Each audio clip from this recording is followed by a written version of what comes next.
सम्पूर्णमा नमस्ते। म फार्मासिस्ट सूरज कुमार ठाकुर।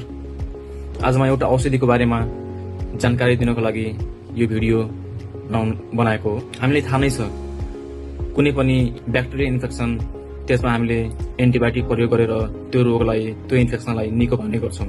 यस्तै एन्टिबायोटिकको रूपमा प्रयोग भइरहेको एउटा औषधि एन्टिबायोटिक जसको नाम हो एमोक्सिसिलिन।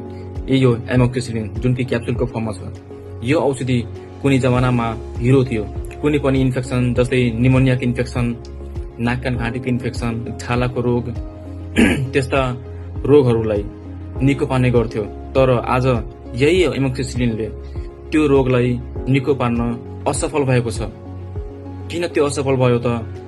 जुन कीटाणु जुन ब्याक्टेरियाले गर्दा त्यो इन्फेक्सन भएको हुन्छ त्यो ब्याक्टेरियाले यो एन्टिबायोटिकको अगेन्स्टमा केही इन्जाइमहरू अथवा त्यससँग त्यो औषधिको अगेन्स्टमा इन्जाइमहरू रिलिज गरेर त्यो औषधिको क्षमता घटाई त्यो औषधिबाट मर्न बचेको छ।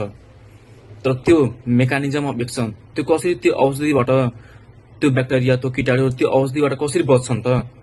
त्यसलाई तपाईहरूको अगाडि एउटा भिडियो मार्फत प्रस्तुत गर्न गइरहेको छु।